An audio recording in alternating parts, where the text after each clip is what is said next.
Hello again, this is Christina Atkins. This is my second top application pick for use in the classroom. The second thing that I use pretty regularly on a daily basis is a timer. I use several different types of timers. I use the bell timer, the old kitchen timer, the one that's you can hold in your hand and tick, tick, tick, tick, tick, ding. I use that with some of my students, but something I use for a large group of my kids. One that kids actually prefer is the one that I display up on the smart board. Right now, that's because of license and everything like that, I'm able to download a stop clock off the internet. But there are several versions of stop clocks that you can download. My husband has several. He's a teacher at the high school and he uses it religiously. I use it very often, especially to help control favoritism, to control kids from getting into an activity and not want to get off, and the other one's going, when's it my turn, when's it my turn, when's it my turn.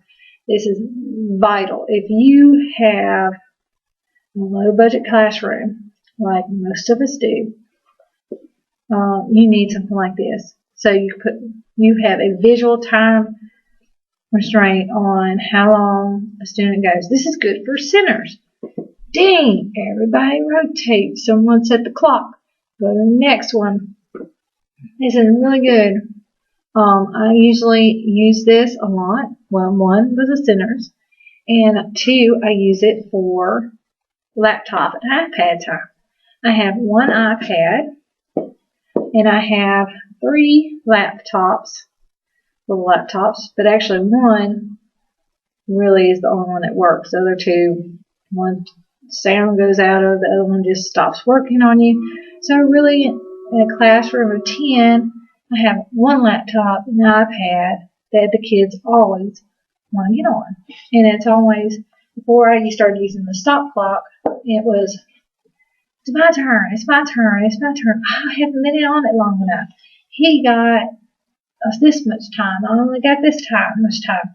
Well, then I was like, okay. I said, me and my husband were talking about it, and my husband mentioned the fact that he gives them an activity, and he puts his stopwatch up on the board. Everybody sees it. Everybody understands there's only this much time. It's good for me, so I don't get long-winded and start going off on a tangent. Alright, it's very simple. You just set it. Set. And it's on an 8-pin. Set it. 20.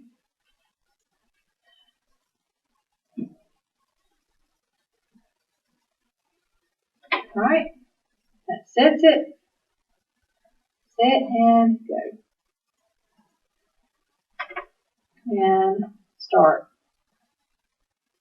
So 2 hours and 50 minutes. Alright. I just clicked on some stuff. Alright. We got digital. They got the little arrow. When the arrow gets here, you get to have, and then we swap. Alright. I usually don't ever start it for this long time. I was just clicking buttons because I was trying to get back over here. Alright. So we have this, and it's wonderful. Alright, we can go pause. Come on. Still on notebook. Pause. Continue. Clear.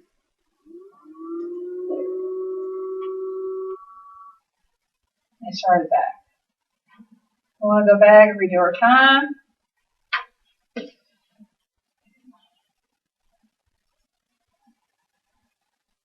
30 seconds. Set. Start. Start. And you can see the effects of it.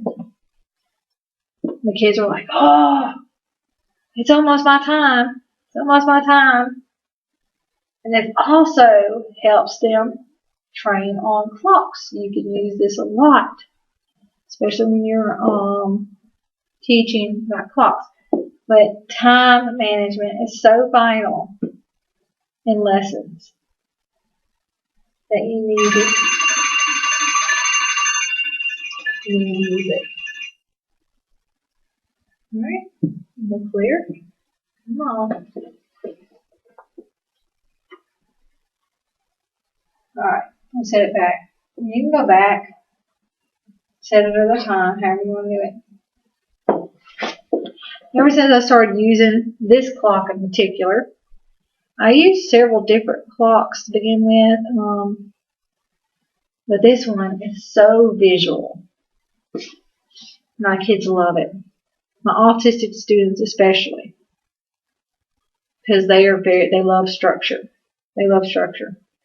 And my autistic students have gotten so much calmer when it comes to the iPad or the laptop activities, because they're like, when's it my turn? Your turn is after Justin's turn. When he's on the computer and it dings, time's up, it's your turn. And they will quiet and they understand. They'll sit down and they're good. Now they will bring my attention. Look, it's halfway there. It's halfway there. Remind me of it. But it helps them out tremendously. In a self-contained classroom, special ed classroom, high behavioral classroom, regular classroom, it gives them a visual cue. It gives them structure. Gives you structure, and behavior improves accordingly. Teachers can also use this in their drills. Hello. Yeah.